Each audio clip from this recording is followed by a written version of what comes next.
Does running cadence confuse you? If the answer is yes, you are not alone in that.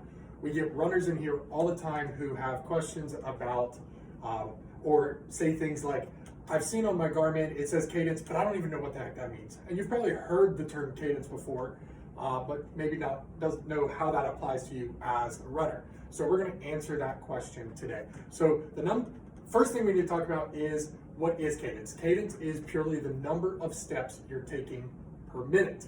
This is measured in BPMs, beats per minute.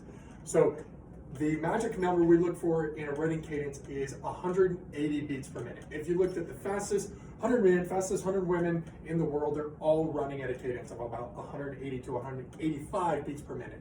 But for your typical runner, that's probably not going to be what it is. Generally, we see anything from 140 to 180, somewhere in that range.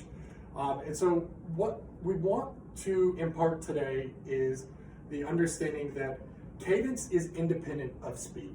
So all the time when we're working with people, we say, well, we really need to get your cadence up. What they hear is, I need to run faster. And that's not necessarily true.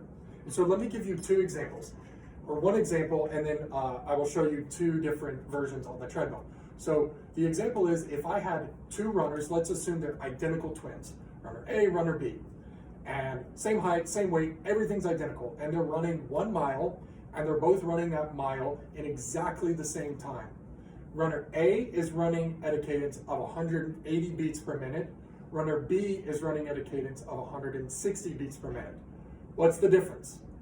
The only difference between those two people is one is taking more steps per minute, whereas one is taking fewer steps per minute. And this is really important when it comes to talking about force transmission and efficiency. More steps per minute generally means a shorter, faster stride, which also means less time your foot is on the ground. A lower cadence normally means more or fewer steps, which means the stride is going to be longer, which means as you're in the air and you're building up speed, you're landing on the ground and you're imparting more force on your body. So this seems counterintuitive. Many of us have always thought that the fewer steps we take, the longer our stride is, the more efficient we're being, because we're covering the same amount of time and the same amount of distance in the same amount of time with fewer steps. More efficient? Right, wrong. That is true up until a point. When we're talking about doing a long distance run, more steps per minute at a lower force per step is more efficient. This is akin to dumbbell curling 5 pounds in one arm and dumbbell curling 40 pounds in another arm. You can do this a few times, but you're going to tire out very quickly. You can do 5 pounds all day long. That is the same with cadence. So I'm going to run on the treadmill at the same exact speed, and I'm going to change the cadence, and you'll see how that works out. So I've got a metronome I'm going to be using. I'm going to set the metronome to 160 beats per minute. What I have on my phone is an app called Metro Timer. You can download this from the iOS store. It's an easy app. All you do is just set the number that you want, and you hit start, and it gives you a metronome counter. So I'm going to have my metronome there for me, and I'm going to run at 7 miles per hour. I'll do this for about 30 seconds, and then I'm going to keep the speed the same, and then I'm going to change the metronome.